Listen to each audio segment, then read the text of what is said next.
नमस्कार, मी Rajratna Jondhale. Top news मराठीच्या 9च्या बातम्यांमध्ये आपलं स्वागत.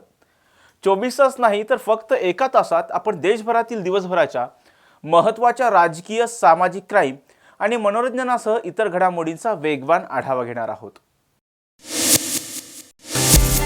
Manikchand Oxyrich, proudly Indian.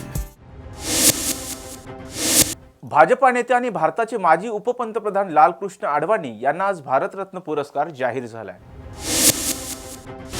Bharatiya Janata पक्षाचे वरिष्ठ नेते, देशाचे माजी उपपंतप्रधान लालकृष्ण अडवाणी यांना देशाचा सर्वोच्च नागरी पुरस्कार असणारा भारतरत्न पुरस्कार जो आहे तो प्रदान करण्यात आलेला आहे. पंतप्रधान नरेंद्र मोदी यांनी ट्विटरच्या माध्यमातून ही माहिती दिलेली आहे आणि पंतप्रधान नरेंद्र मोदी यांनी स्वतः लालकृष्ण अडवाणी यांना फोन करून देखील त्यांचं अभिनंदन केल्याचं पाहायला मिळतं आहे. भारतीय जनता पक्षाची संपूर्ण देशामध्ये पाळंमुळं घट्ट करण्यामध्ये लालकृष्ण अडवाणी, अटल बिहारी वाजपेयी आणि मुरली मनोहर जोशी या जोडगोळीचं जे आहे ते प्रचंड मोठं योगदान राहिल्याचं आपल्याला पाहायला मिळालं. देशाचे माजी उपपंतप्रधान म्हणून लालकृष्ण अडवाणी यांनी काम पाहिलेलं आहे. अटल बिहारी वाजपेयी यांच्या सरकारमध्ये ते देशाचे 7वे उपपंतप्रधान जे आहेत ते राहिल्याचं पाहायला मिळालं होतं. त्याचबरोबरीने देशामध्ये राम मंदिराच्या अनुषंगानं जी मोठी रथयात्रा काढण्यात आली होती, ज्या रथयात्रेचा पुढच्या काळामध्ये राजकीयदृष्ट्या भाजपाला फायदा झाला, त्या रथयात्रेचं नेतृत्वसुद्धा लालकृष्ण अडवाणी यांनी केलं होतं. खरं तर मागच्या अनेक दिवसापासून भाजपावर अशी टीका केली जात होती की भाजपाचं जे जुनं नेतृत्व आहे, मग त्याच्यामध्ये मुरली मनोहर जोशी असतील किंवा लालकृष्ण अडवाणी असतील, यांना निर्णय प्रक्रियेमध्ये घेतलं जात नाही किंवा त्यांना त्याबाबत डावललं जातं. मात्र लालकृष्ण अडवाणी यांना ऐन निवडणुकीच्या तोंडावर भारतरत्न पुरस्कार देऊन पंतप्रधान नरेंद्र मोदी यांनी एक मास्टर स्ट्रोक किंवा मोठी खेळी केल्याचं आपल्याला पाहायला मिळतं आहे. आगामी निवडणुकांच्या दृष्टिकोनातूनही हा पुरस्कार जाहीर झाल्यामुळं अनेक तर्कवितर्कांना जे आहे ते उधाण आल्याचं आपल्याला पाहायला मिळतं आहे. मात्र एकंदरीतच लालकृष्ण अडवाणी यांची संपूर्ण कारकीर्द, त्यांचं भाजपासाठीचं योगदान, भाजपाची देशामध्ये पाळंमुळं घट्ट करण्यासाठी लालकृष्ण अडवाणी यांनी घेतलेले परिश्रम, या सगळ्याचं चीज जे आहे ते या भारतरत्न पुरस्काराच्या रूपानं झाल्याचं आता पाहायला मिळतं आहे. मंगेश पवार यांच्यासह संकेत देशपांडे, टॉप न्यूज मराठी, पुणे. पिंपरी चिंचवड शहरातील रावेत परिसरात असलेल्या क्रिएटिव्ह अकॅडमीच्या 59 वर्षीय संचालकाने एका अल्पवयीन विद्यार्थिनीवर लैंगिक अत्याचार केल्याची धक्कादायक घटना उघडीस आली आहे.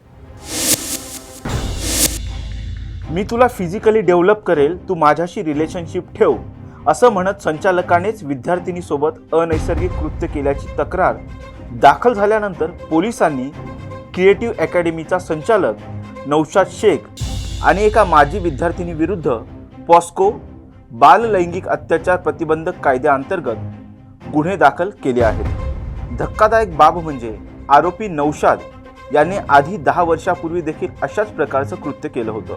त्यानंतर त्याला अटकही झाली होती.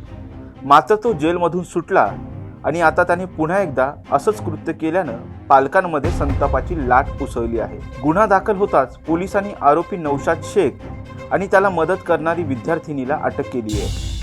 त्यांना अटक केल्यामुळे आता या गुन्ह्याची व्याप्ती वाढण्याची शक्यता देखील वर्तवली जात आहे. त्याच्यामध्ये क्रिएटिव्ह अकॅडमी साधारणपणे 2009 पासून रजिस्टर आहे.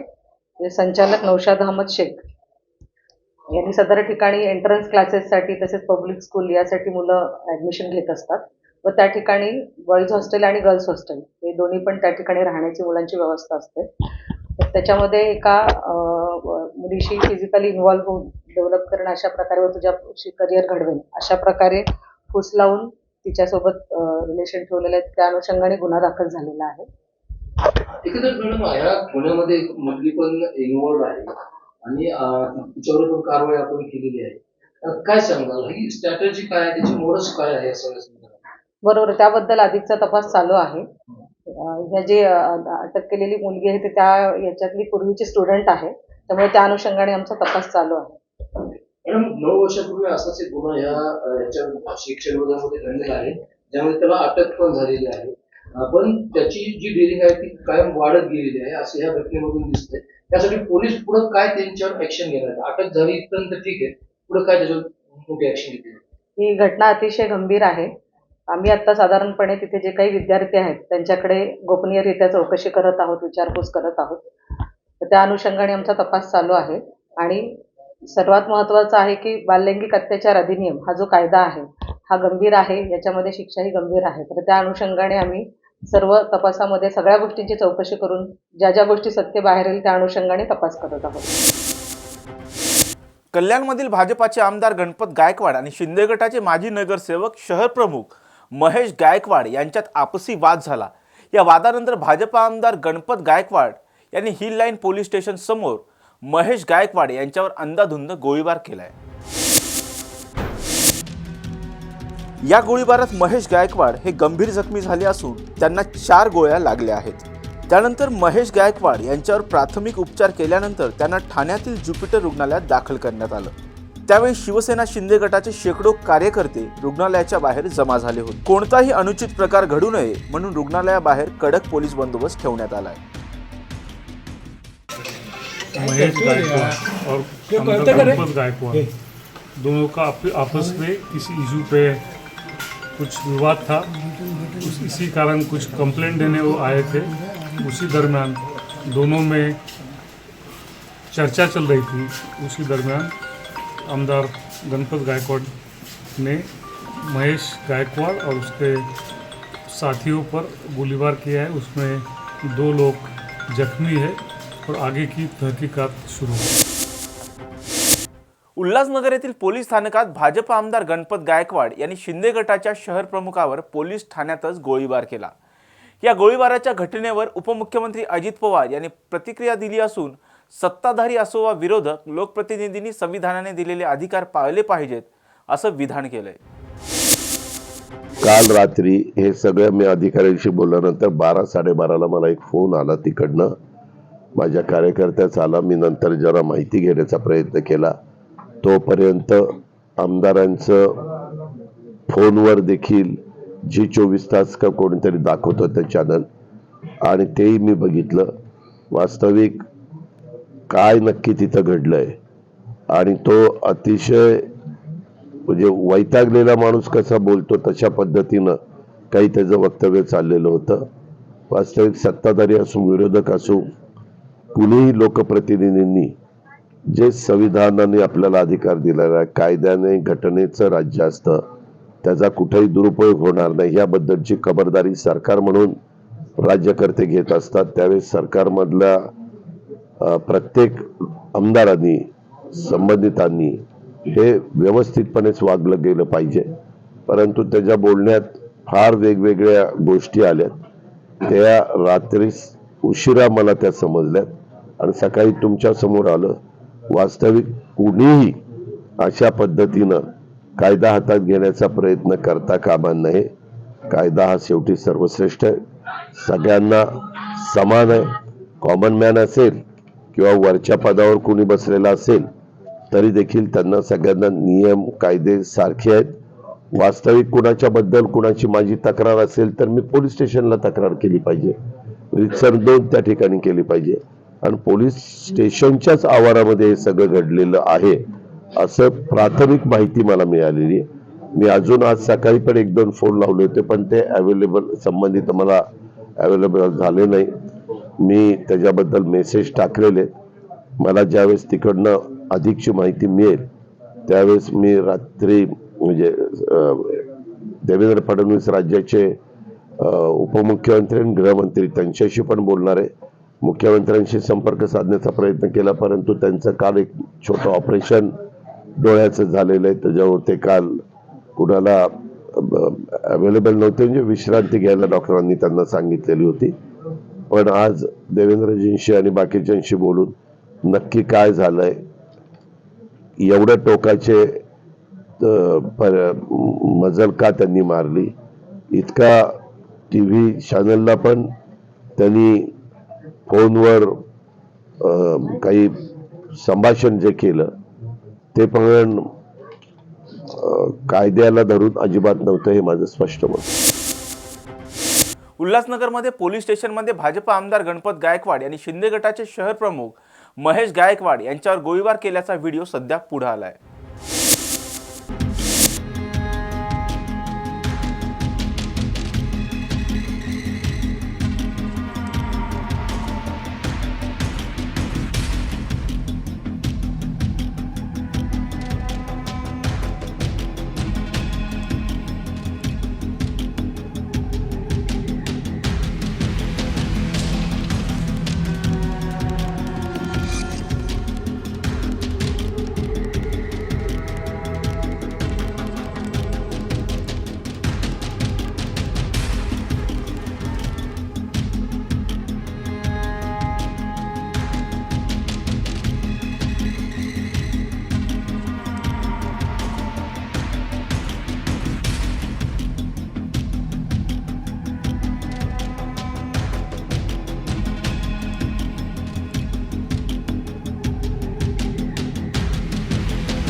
बुलेटिनमध्ये घेऊयात एक छोटासा break. Come on guys, hurry up. यार सुन ना, एक ब्रेक ले लेते हैं. Guys, I'm telling you, तुम लोगों को सही से ट्रैकिंग नहीं आता. But that's okay, you can learn. रोज का ढक्कन देना. ये रेड वाला है, सही वाला देना. अबे ढक्कन, पहले तो सही पानी पीना.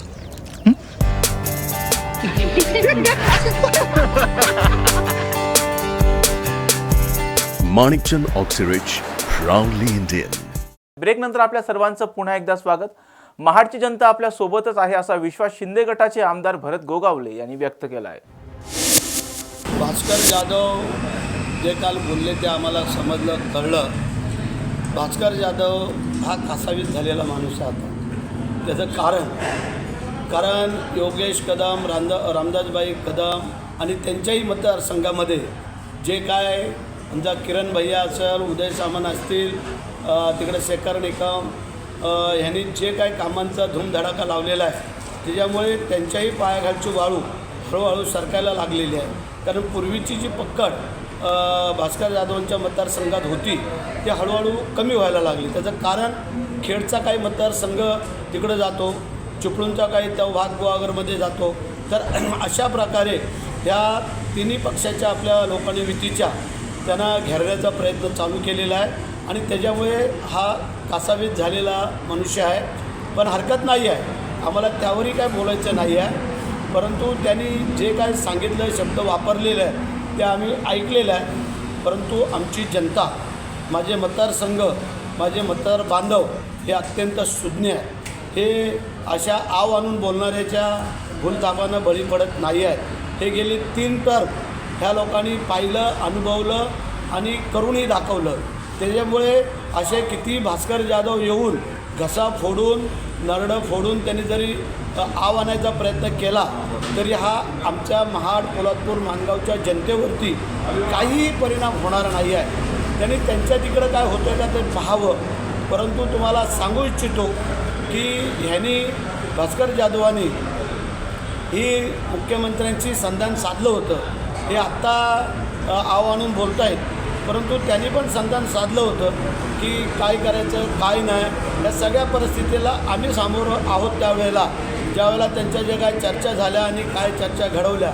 पण हरकत नाही आहे, आता जे आहेत तिथं त्यांना असू द्या, आमचं त्याबद्दल म्हणणं नाही आहे. परंतु की येणारा काळ हा पहिला खासदारकीचा आहे. खासदारकीच्या ह्याच्यामध्ये हा मतदारसंघ गुहागरपर्यंत जातो रायगडचा. त्यामुळे दूध का दूध पाणी का पाणी कळत जाय की बाबा कुठल्या मतदारसंघामध्ये जे आपले खासदारकीचे उमेदवार उभे राहतील त्याला जास्त मतं पडतायत. मग गुहागरला पडतायत, दापोलीच्या मतदारसंघात पडतायत, महाडच्या पडतायत, अलिबागच्या पडतायत, पेणच्या पडतायत का श्रीवर्धनच्या पडतायत. या 6 मतदारसंघामध्ये हे त्यावेळेला त्यांना कळून चुकल आणि जे काही ते बोलत होते त्यावेळेला त्यांचे शब्द त्यांना आठवतील असं मला वाटतं. राज्यात थंडीची लाट येणार असल्याचा अंदाज हवामान विभागाने व्यक्त केला आहे.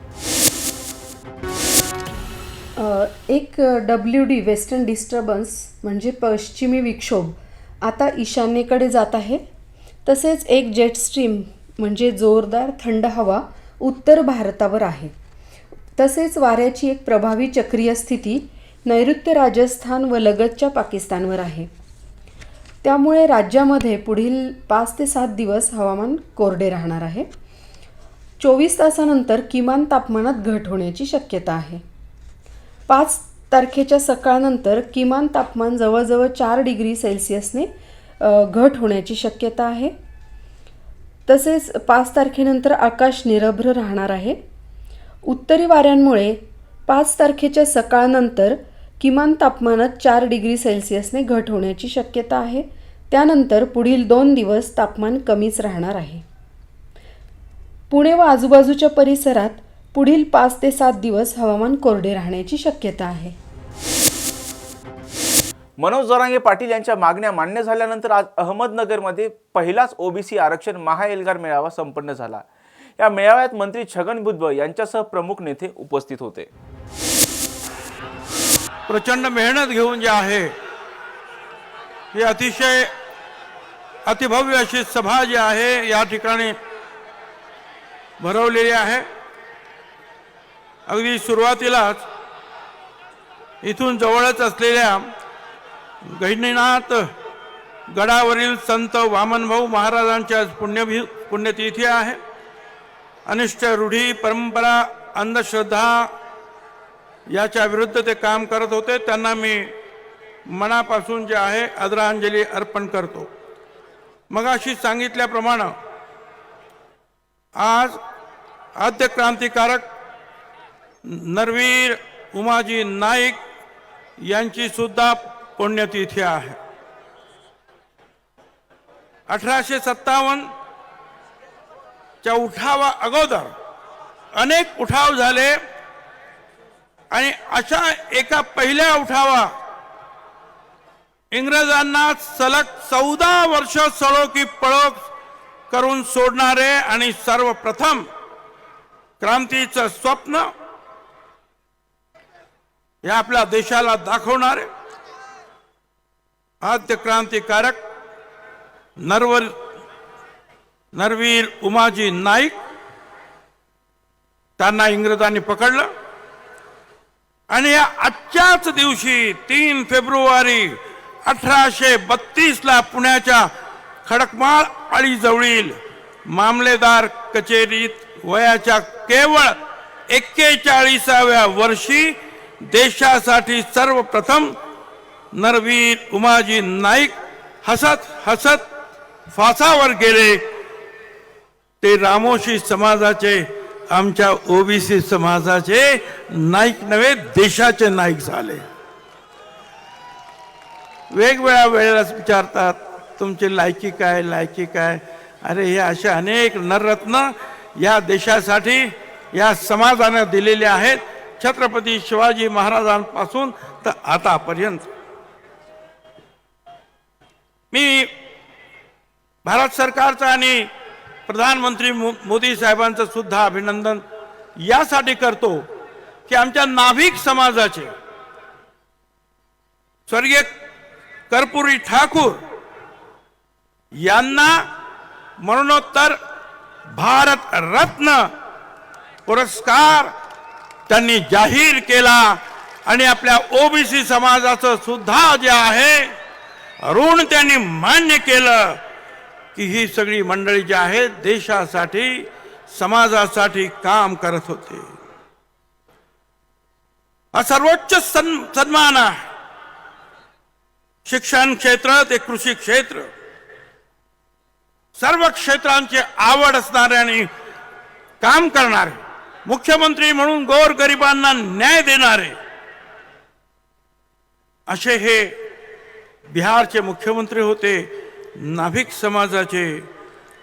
त्यांना हा मरणोत्तर भारत रत्न देण्यात आलेला. नगरला आल्यानंतर जे मला आठवण येते आमचे फार जुने सहकारी माजी मंत्री सुद्धा होते, अनिल भैया राठोड, ज्याची घरं या अख्ख्या शहरात 40-50 असतील हो, पण 25 वर्ष विधानसभेमध्ये आमदार होत होते. लढायला लागतं, रडून काही होत नाही, लढावं लागतं. आता मगाशी सुद्धा माझ्या अनेक सहकार्यांनी सांगितलं, अरे बाबा तुम्ही 27 तारखेला गुलाल उधळला, मग आता हे उपोषण कसलं आता परत?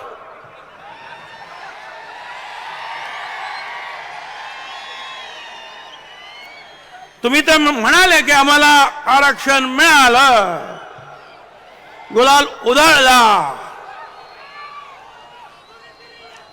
काहीतरी एक कागद हातात घेतला म्हणे झाला, हा अध्यादेश आला. बघा हा अध्यादेश आला, लेखाला अध्यादेश म्हणजे काही कळत नाही आणि नोटिफिकेशनचा मसुदा म्हणजे काय ते कळत नाही म्हणतो झाला.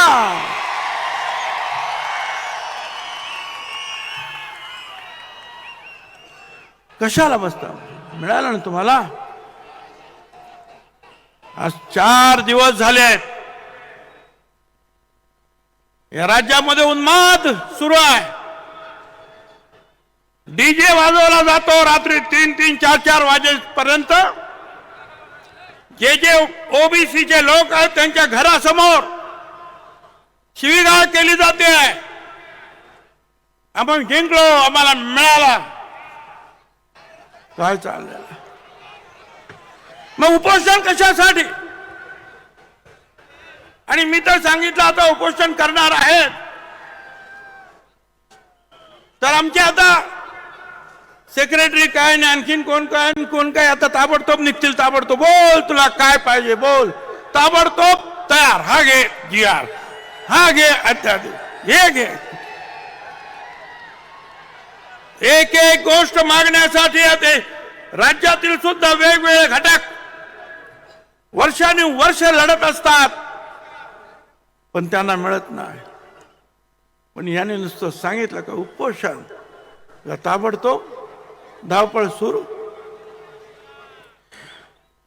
मला सुरुवातीला सांगायचं मराठा समाजाला आमचा विरोध नाही, मराठा समाजाला आरक्षण मिळालं पाहिजे असं म्हणणारे आम्ही आहोत. पण ते वेगळं द्या, आमच्या ताटात देऊ नका, एवढंच आमचं म्हणणं आहे.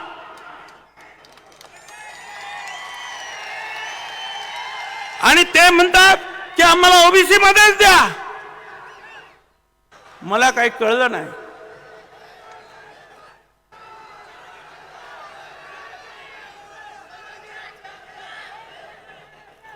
मी जरा काही पेपर पण वाचणार आहे. जरा शांत जरा बघा. शांत.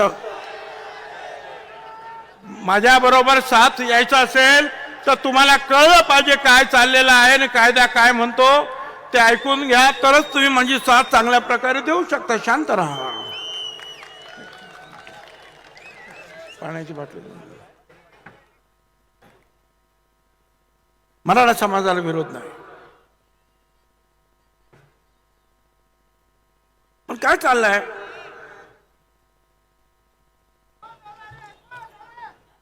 मुख्यमंत्री त्या दिवशी होते.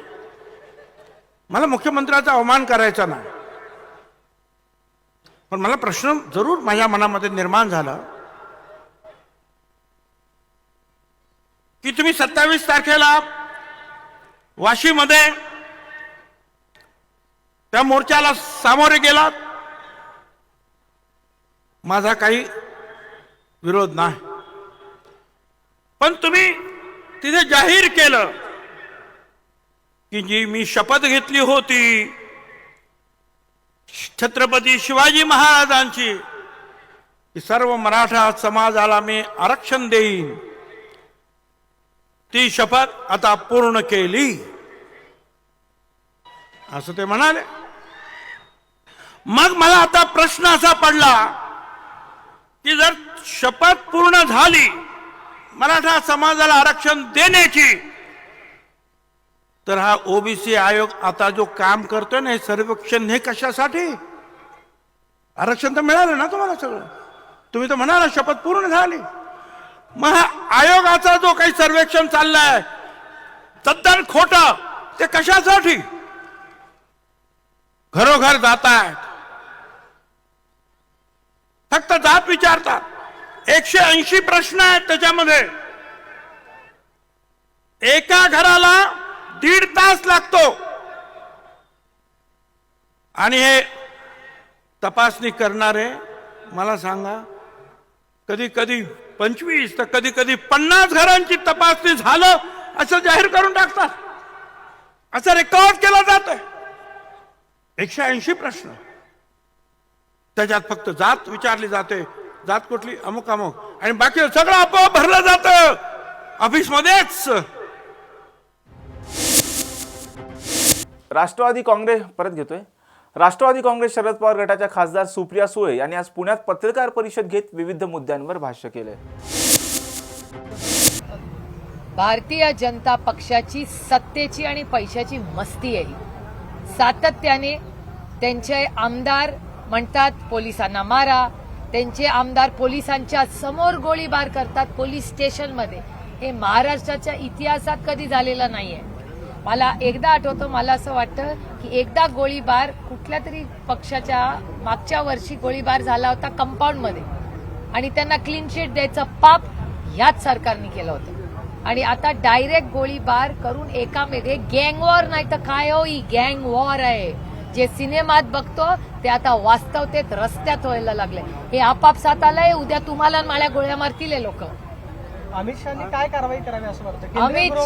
अमित शाह एक तर हा स्टेट सब्जेक्ट आहे. स्टेट सब्जेक्ट असला तरी हे राज्याच्या गृहमंत्र्याचं अपयश आहे. त्याच्यामुळे आम्ही कुणाकडे जाणार? शेवटी त्यांच्या घरात पण महिला आहेत ना. आणि मग राज्य कोण चालवते? नाहीतरी अदृश्य शक्तीच चालवते असं मुख्यमंत्रीच म्हणतात. मग अदृश्य शक्ती कोण आहे मला माहिती नाही. पण जर महाराष्ट्रातच एवढा गुंडा राज चालला असेल तर आम्ही जायचं कुणाकडे? मी लोकप्रतिनिधी आहे, मला दिल्लीला निवडून पाठवलं आहे, मी दिल्लीला बोलणार आहे. हा विषय अतिशय गंभीर विषय आहे, राजकीय विषय नाही. याच्यात राजकारण आणू नका. पण सत्तेत असलेला पक्ष असा मस्तीने वागत असेल तर त्याच्यावर ऍक्शन घेतलीच पाहिजे. आणि आज भारतीय जनता पक्षाकडे कुठलीही नैतिकता राहिलेली नाही. अशा कुठल्या बाबतीत त्यांची बाजू घ्यायची. पोलीस स्टेशनमध्ये पीआय समोरच ही घटना होते, मात्र त्या पीआयने तिथे ऍक्शन घेतली पाहिजे नव्हती किंवा त्याच्यावर काही कारवाई झाली पाहिजे होती असं वाटतं? माझं म्हणणं आहे याची एक डिटेल इन्क्वायरी झाली पाहिजे, पारदर्शकपणे झाली आहे. हा गुंडा राज आहे, सत्तेची मस्ती आहे आणि या सरकारमध्ये गँग वॉर चाललेला आहे. हा माझा आरोप आहे, स्पष्ट आरोप. याच्या अगोदर पण बऱ्याचशा घटना घडल्या, मात्र त्यात कुठलं म्हणजे पुण्याचं ललित पाटील प्रकरण असेल ते पण अजून पूर्ण झालं नाही. आता ही घटना घडते आणि त्याच्या अगोदर तुम्ही कोयता गँगच्या विरोधात खरं तर कोयता गँग तर आहेच ना प्रॉब्लेम. मला महिला भेटतात. नऱ्यासारख्या ठिकाणी आम्ही एक 10 दिवसापूर्वी गेलो होतो. तिथे महिला मला कंप्लेंट करून नऱ्यातल्या सोसायटीत सांगत होत्या की रात्री इथे लोक येतात, दारू पितात आणि आमचे दरवाजे वाजवत बसतात. मी स्वतः बोलले, आठवतं? सुविधा अंगणमध्ये स्पेसिफिक तुम्हाला लोकेशन सांगते. मी स्वतः ट्विट पण केलं आणि मी ट्विट एवढ्यासाठीच करते की अकाउंटेबिलिटी आणि पारदर्शकपणा राहतो. म्हणजे लोकांनी राज्यामध्ये आम्हाला अभिमान वाटायचा. अहो हे आर पाटलांचं राज्य आहे. आबा या राज्याचे गृहमंत्री होते तेव्हा ते प्रत्येक महिलेला मुलीला आश्वासन द्यायचे, बिंदास महाराष्ट्रात फिरा. आणि आम्हालाही रात्री फिरताना कधी भीती वाटली नाही, कारण का आम्हाला माहिती होतं की पोलीस यंत्रणा या राज्यातली देशातली सगळ्यात उत्तम आहे. आणि अशा ठिकाणी हे फेलियर पोलिसांचं नाही, हे फेलियर या राज्याच्या गृहमंत्री आणि 105 आमदार असलेल्या भारतीय जनता पक्षाचं आहे. कारण काही सगळे सत्तेची त्यांची जी मस्ती आहे, त्यांना वाटतं आम्ही सत्तेत आहोत, काही करू शकतो. मुख्यमंत्री एकनाथ शिंदे देवेंद्र फडणवीसांवर कारवाई करतील असं वाटतं तुम्हाला? आता त्यांनी त्या राज्याच्या प्रमुखांनी केली पाहिजे, कोण कुणावर नाही. ती वैयक्तिक कुणावर आमची टीका नाहीये. ज्याच्या तुम्ही घरं फोडा, तुम्ही पक्ष फोडा, हे करून एवढं 200 आमदारांचं सरकार, ट्रिपल इंजिनचं खोक्याचं सरकार केलं ना, ते खोके जरा बाजूला ठेवा आणि बघा काय चाललंय या गुंडाराजमध्ये. आणि महाराष्ट्राची संस्कृती नाही, महाराष्ट्रात असं कधी झालेलं नाही. भयानक परिस्थिती आहे राज्यात. त्याच्यामुळे राऊत साहेब जेव्हा म्हणतात ना कॅबिनेटमध्ये गँग वॉर चालली आहे, ही कॅबिनेट मधली गँग वॉर आज रस्त्यावर नाही, पोलीस स्टेशनवर. म्हणजे यांना कुणाचीच भीती राहिली नाही, पोलिसाची पण भीती नाही. कॅमेरा समोर एक गोळ्या घालतात. म्हणजे किती कॉन्फिडन्स आहे बघा त्यांना की इसको सोखून माफी आहे. पिंपरी चिंचवडमध्ये ही अल्पवयीन मुलीवरती काल बलात्कार झालेला आहे. एकंदरीत गेल्या काही दिवसांमध्ये पिंपरी चिंचवड असेल, आळंदी परिसर असेल, या परिसरामध्ये बलात्काराच्या घटना त्या वाढताना दिसतात. तुम्ही डेटा बघा. जेव्हा जेव्हा देवेंद्रजी गृहमंत्री होतात या राज्यात क्राईम वाढतो. मागच्याही गेलात, हे मी नाही म्हणत, तुमच्या चॅनलवर ते मागचेच गृहमंत्री होते तेव्हा Nagpur is crime capital of Maharashtra आहे. मी म्हणत नाहीये, चॅनल्स म्हणायचे. आणि आता कालचं तर भयानक आहे. म्हणजे आम्हाला सगळ्यांना लाजवणारी गोष्ट केली. हिंमतच कशी होते यांची पोलीस स्टेशनला जाऊन गोळीबार करायची? काय स्वतःचा समजतात हे? गुंडा राज तुमच्यासाठी असेल हो, आमच्यासारखे लोक आहेत अजून, जे स्वाभिमानी मराठी लोक आहोत आम्ही. आणि जर चुकीचं काम झालं आणि सरकार त्यांना काही शिक्षा करणार असेल तर आम्ही त्याच्या विरोधात लढू. कारण का शाहू फुले आंबेडकरांचा, छत्रपतींचा महाराष्ट्र आहे. हे गुंडागर्दी नाही चलेगा या.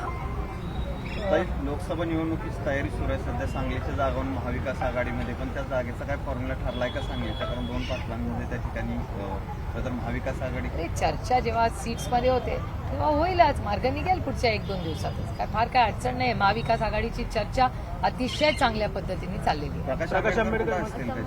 प्रकाशजी या राज्याचेच नाही, देशाचे खूप मोठे नेते आहेत आणि आमच्या सगळ्यांची इच्छा आहे की त्यांनी आमच्याबरोबर पार्लमेंटमध्ये यावं, आम्हाला महाराष्ट्रातही मार्गदर्शन करावं, दिल्लीलाही मार्गदर्शन करावं.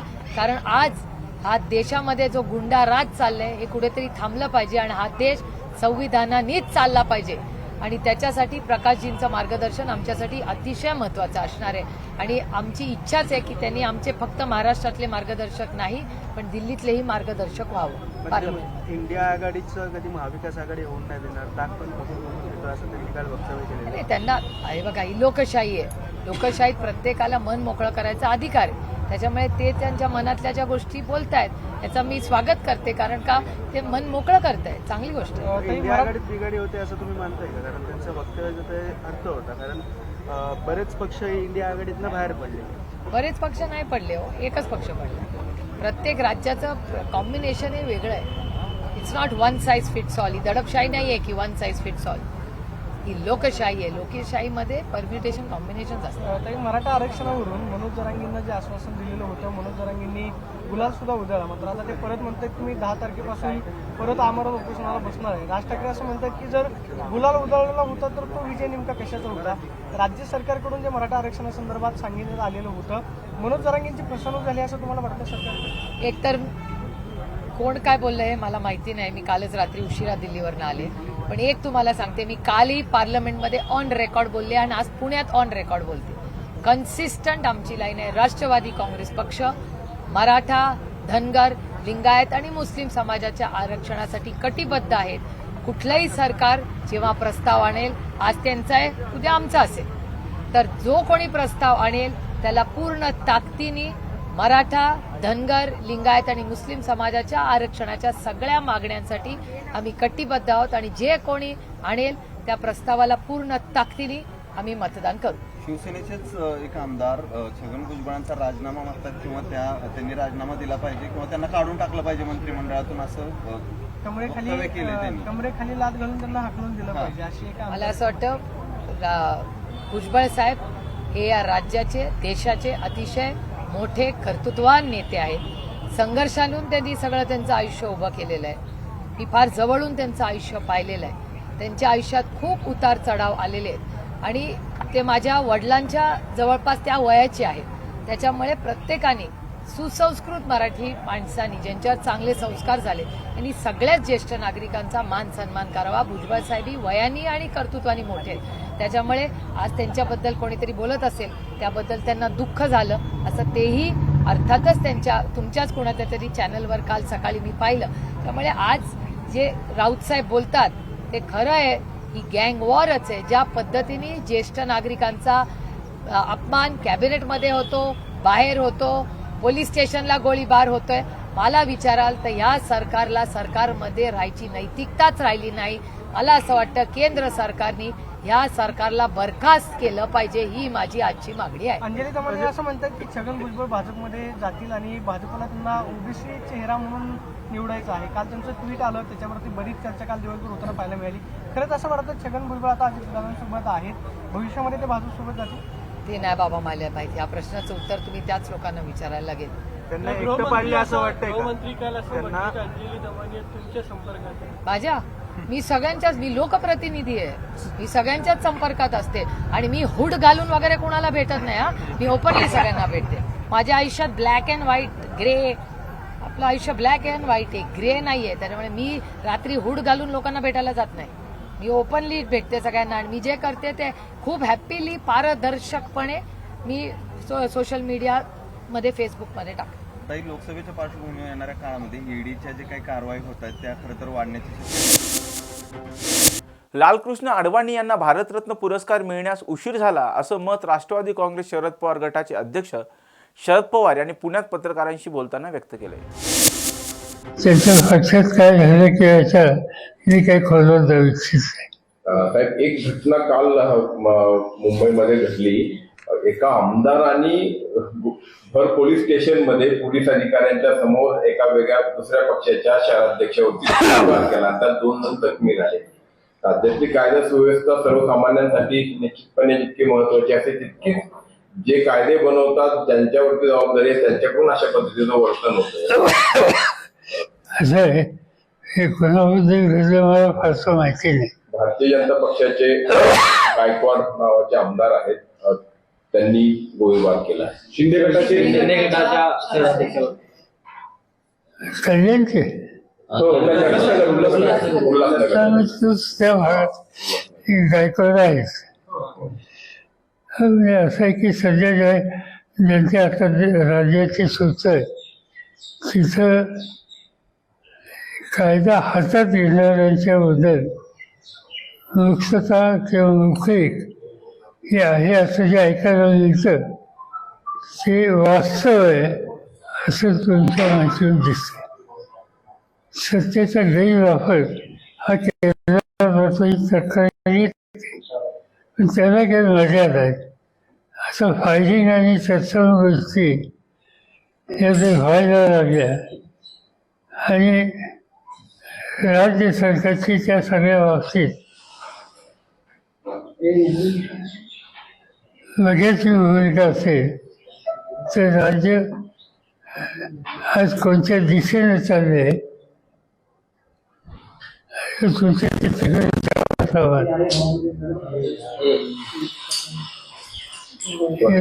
याचंही उदाहरण आहे.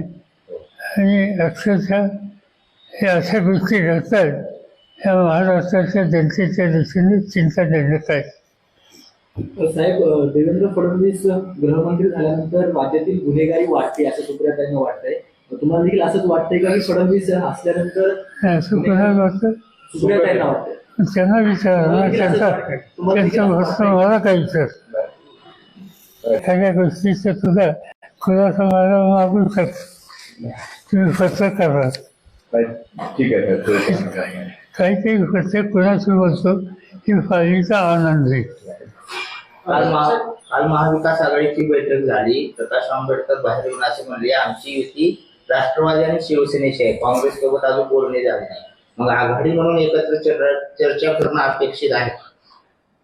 असं आहे, या सगळ्या पक्षांच्या वतीने जे सहकारी या चर्चेमध्ये होतात त्यातल्या काही लोकांनी मला सकाळी केलं.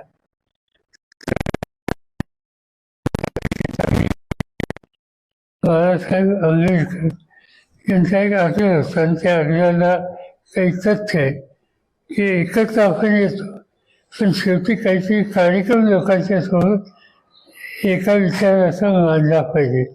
निवड जागा जिंकणं हे महत्त्वाचं असलं तरी कशासाठी जागा, पर्याय कसा, कोणत्या आधारावर, कोणत्या कार्यक्रमावर याचा विचार झाला नाही तर नंतर खूप मतभेद होतात. आणि म्हणून ते मतभेद टाळायचे असतील तर या गोष्टीची चर्चा आधीच व्हावी अशी त्यांची अपेक्षा होती. मला असं वाटतं की त्यांची अपेक्षा योग्य आहे आणि ते काहीतरी 9 तारखेला पुन्हा बसणार आहे. आता साधारणतः त्यांची चर्चा आणि जागांच्याबद्दलचं साधारणतः धोरण हे 9-10 तारखेला संपुष्टात येईल असं दिसतंय. राज्यात सकारात्मक घडत असल्या काही गोष्टी आघाडीच्या दृष्टिकोनातून तरी इंडिया आघाडीमध्ये गेल्या काही दिवसांमध्ये ममता बॅनर्जी बाहेर पडल्या किंवा केजरीवालांविषयी अजून असं निश्चित असं काही धोरण नाही.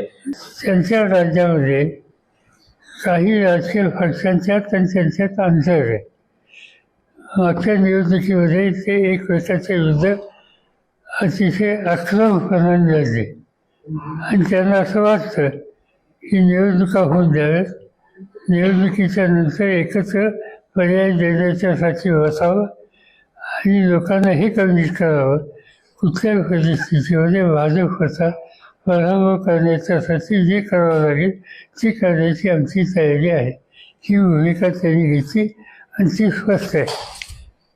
नितीश कुमारची भूमिका वेगळी आहे.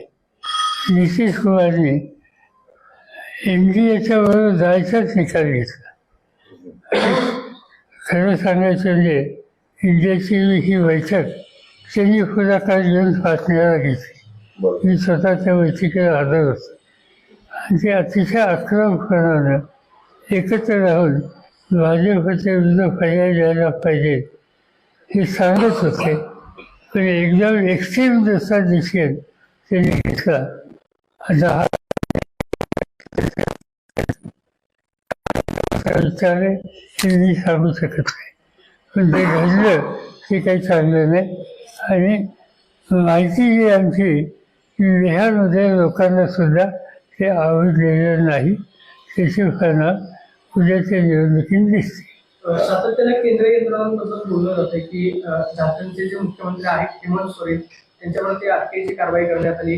राज्यामध्ये सुद्धा रोहित पवारांची केंद्रीय तपास यंत्रणांकडून चौकशी केली जाते. निवडणुकीच्या पार्श्वभूमीवरती कारवाया जास्त प्रमाणावरती वाढली असं वाटतंय का? किंवा सर दिसेल ना असं की सोऱ्यांच्या संबंधीचं जे काही धोरण असेल, एक आदिवासींची लोकसंख्या अधिक असलेलं राज्य आणि आदिवासी नेता त्याच्या संबंधीची ही वागणूक. दिल्लीमध्ये केजरीवालचं प्रशासन हे चांगलं प्रशासन आहे याची चर्चा होती. त्यांनी जी काही धोरणं राबवली ती बघायला दिल्लीच्या बाहेरचे राज्याचे जाणकार राज्यकर्ते सुद्धा येतात. असं असताना त्यांच्याच मंत्रिमंडळाचे सरकारी हे असं करून हात टाकलेले आहे. त्यांच्या ॲक्शन त्या ठिकाणी घेतली आहे. सत्तेचा गैरवापर होतो पण त्याला काही मर्यादा असतात. आज ज्या पद्धतीने या सगळ्या गोष्टी होत आहेत याला मर्यादा राहिलेली नाहीत. शेवटी सामान्य जनतेच्या समोर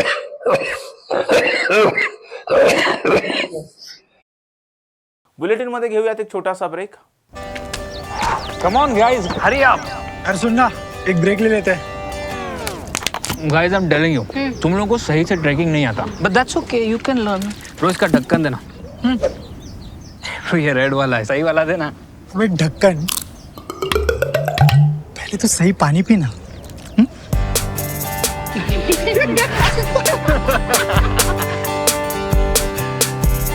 Manikchand Oxyrich, proudly Indian. Break नंतर आपल्या सर्वांचं पुन्हा एकदा स्वागत. ठाकरे गटाचे खासदार संजय राऊत यांनी आज पत्रकार परिषद घेत अनेक विषयांवर भाष्य केले. पाहुयात संजय राऊत नेमकं काय म्हणाले. गेल्या 1.5 वर्षापासून माफिया आणि गुंडांचं राज्य सुरू आहे. मुळात महाराष्ट्रात जे राज्य आणलेलं आहे ते झुंडशाही आणि गुंडगिरीतून आणलेलं आहे. कायदा आणि घटनेचा मुर्दा पाडून आणलेला आहे. पैशांचे ठोक व्यवहार करून हे सरकार आणल्यावर महाराष्ट्रात दुसरं काय होऊ शकतं. गेले 1.5 वर्ष आम्ही काही गोष्टी समोर आणतो. कालचा प्रकार जो आहे आमदार गणपत गायकवाड यांचा, हा उल्हासनगरचा म्हणताय ते नाहीये, हा मुख्यमंत्र्यांच्या जिल्ह्यातला आहे. हा मुख्यमंत्र्यांच्या जिल्ह्यातला आणि या गोळीबाराला स्वतः मुख्यमंत्री जबाबदार आहे. मी गणपत गायकवाड आमदार यांचं निवेदन ऐकलंय. ते त्राग्याने असं म्हणतायत, मी त्यांच्या कृत्याचं समर्थन करत नाही अजिबात. एका लोकप्रतिनिधीनं पोलीस स्टेशनात जाऊन गोळीबार करणं याचं कोणी समर्थन करणार नाही. पण ते सत्ताधारी पक्षाचे आमदार आहेत, भारतीय जनता पक्षाचे. त्यांच्याच पक्षाचे गृहमंत्री आहेत, उपमुख्यमंत्री आहेत.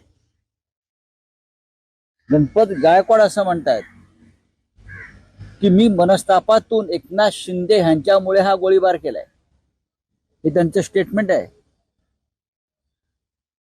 भाजपचे आमदार गणपत गायकवाड असं म्हणतायत,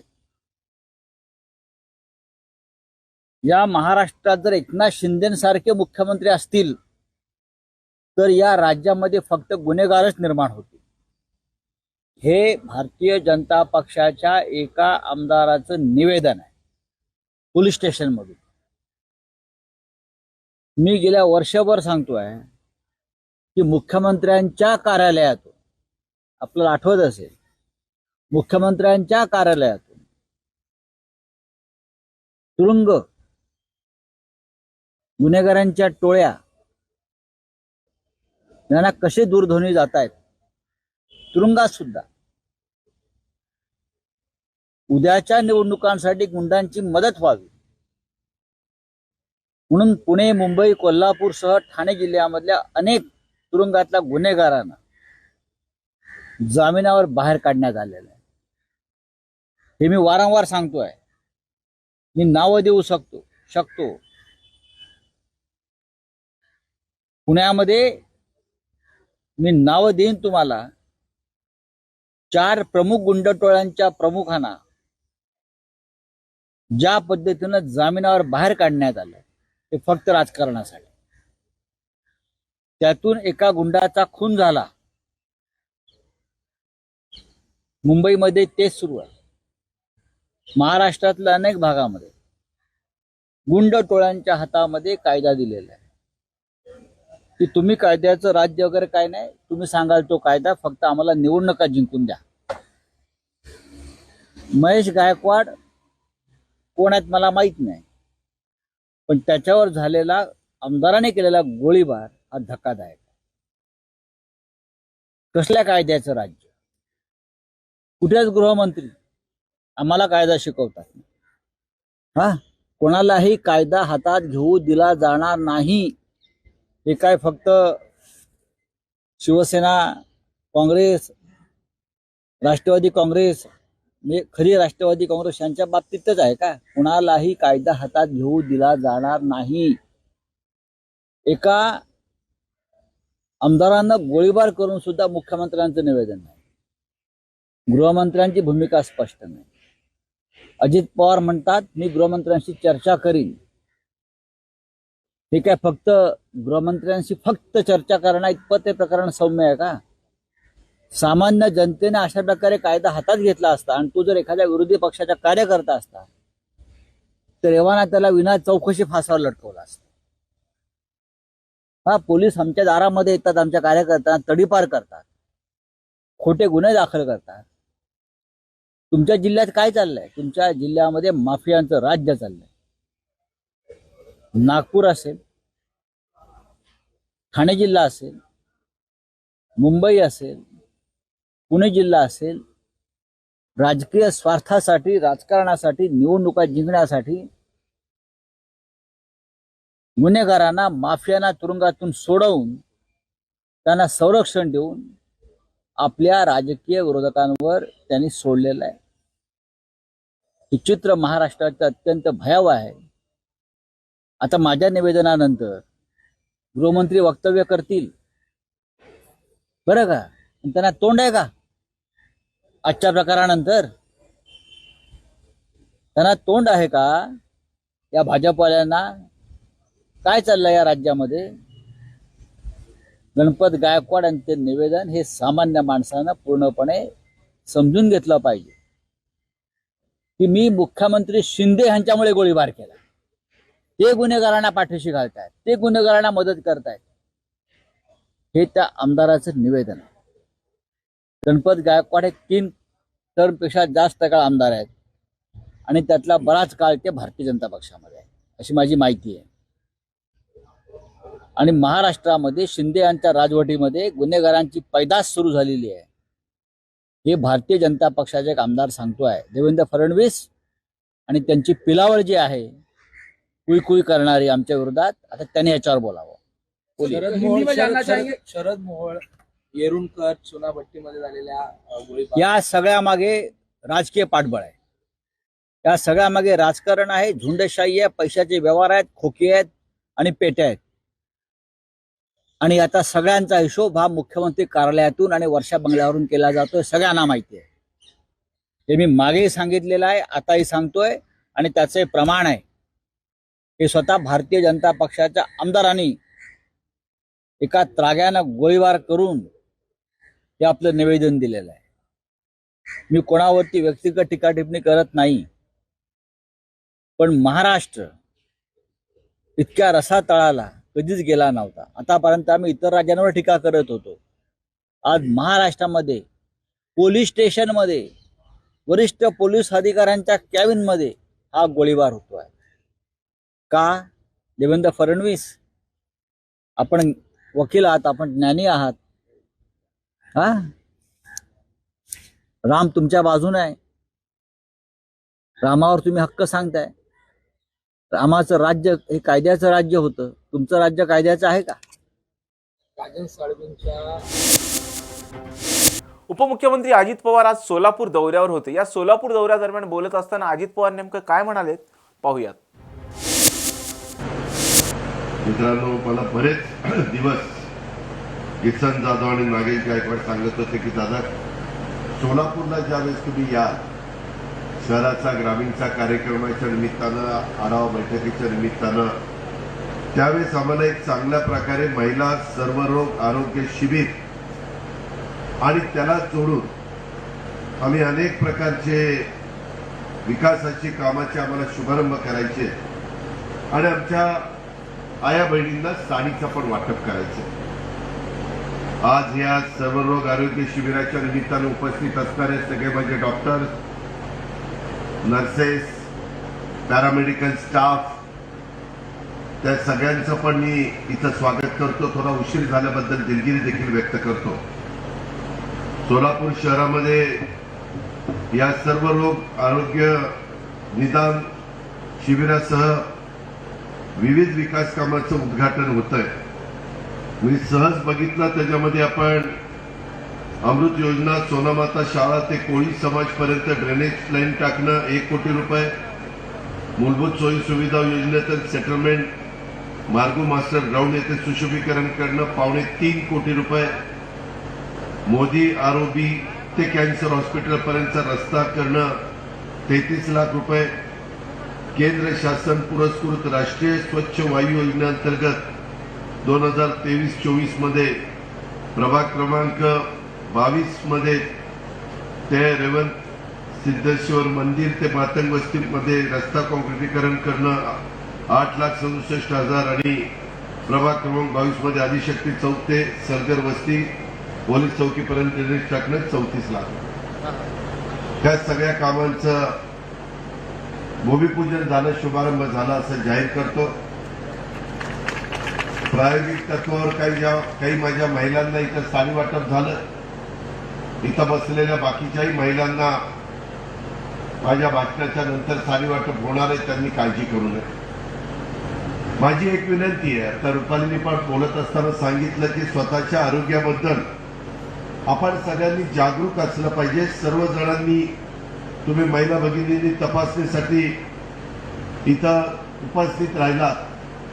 या शिबिराला ECG असेल, शुगर असेल, हिमोग्लोबिन असेल, पिशवीच्या तोंडाचा किंवा स्तनाचा कॅन्सर असेल, अस्थिरोग संधिवात असेल, आमवात असेल, डोळे आणि दातांची तपासणी असेल किंवा त्वचा आजाराची चाचणी असेल, अशा अनेक प्रकारच्या आरोग्य चाचण्या तुमच्या इथं होणार आहेत. वेगवेगळ्या प्रकारचे रोग होतात. मध्ये कोरोनासारखं संकट आलं, आपल्याला वाटलं नव्हतं की जगाला हादरून टाकणारा हा रोगी, आणि तो रोग आल्यानंतर आरोग्याचं महत्व किती आहे, आपण त्याला कसं सहकार्य केलं पाहिजे हे आपल्या सगळ्यांना कळलेलं आहे.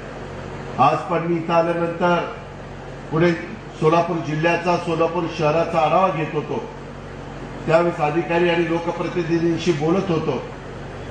त्यावेळेस आपल्या महानगरपालिकेच्या पण हॉस्पिटलमध्ये चांगल्या सुविधा देण्याचा प्रयत्न आयुक्त महानगरपालिकेच्या या आमच्या भगिनीने केलेला आहे. शेवटी लोकांना मोफत, ज्यांना मोठ्या मोठ्या हॉस्पिटलमध्ये जाणं परवडत नाही, त्यांची ऐकत नाही, त्यांच्याकडे तेवढे पैसे नसतात, परंतु आरोग्य तर चांगलं ठेवणं त्यांच्या कुटुंबाच्या दृष्टीने महत्वाचं असतं.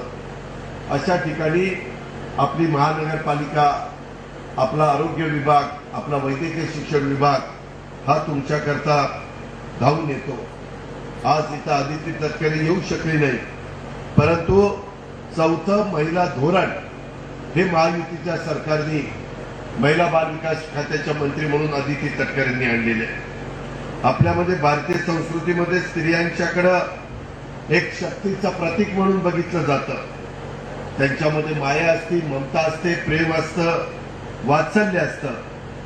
करुणेची मूर्ती म्हणून प्रसंगी महाकाली, महादुर्गेच्या रूपातही आपण स्त्री शक्तीचं दर्शन घडताना राष्ट्र निर्मितीही आजपर्यंत स्त्रियांनी फार मोलाचं योगदान दिलेलं आहे. त्याच्यामध्ये राजमाता जिजाऊंचा उल्लेख करता येईल, सावित्रीबाई फुल्यांचा उल्लेख करता येईल, पुण्यश्लोक अहिल्यादेवी होळकरांचा उल्लेख करता येईल, महाराणा ताराबाई असतील किंवा इतर अनेक स्त्री शक्तीचा आपल्याला उल्लेख करता येईल. त्यांच्यासारख्या सगळ्या महान स्त्री शक्तीने त्याग आणि पराक्रमातूनच आपला महाराष्ट्र घडवला. कर्तृत्ववान स्त्री शक्तीची ती परंपरा माझ्या महाराष्ट्राच्या गाव खेड्यापर्यंत तसंच शहरामध्ये देखील आज देखील चालू आहे. आणि महाराष्ट्राच्या गाव खेड्यात राहून शेतात राबणाऱ्या आणि शहरात राहून नोकरी व्यवसाय करणाऱ्या, अर्थार्जना बरोबर देखील कुटुंबाची जबाबदारी सांभाळणाऱ्या, आपल्या कष्टातून त्यागातून राष्ट्र निर्मितीत महत्वपूर्ण योगदान देणाऱ्या समस्त माता भगिनींचं, आमच्या मुलींचं, महाराष्ट्राच्या आधुनिक स्त्री शक्तीला मी मनापासून त्या ठिकाणी धन्यवाद देतो. त्यांच्याबद्दल अतिशय मनापासून कृतज्ञता व्यक्त करतो. आज एक चांगल्या प्रकारचा कार्यक्रम किसन जाधव आणि नागेश गायकवाडनी घेतलेला आहे. आमचा भाषण झाल्यानंतर या सगळ्या तपासण्या वगैरे चालणार आहेत. त्याच्यामध्ये ज्या ज्या नर्सेस, डॉक्टर्स आणि पॅरामेडिकल स्टाफनी भाग घेतला त्यांनाही मी मनापासून धन्यवाद देतो. कारण तुमच्या सगळ्यांच्या मदतीमुळेच हा एक चांगला कार्यक्रम आमच्या गोरगरिबांच्या करता घेता आलेला आहे. ही पण गोष्ट मला नाकारता येणार नाही.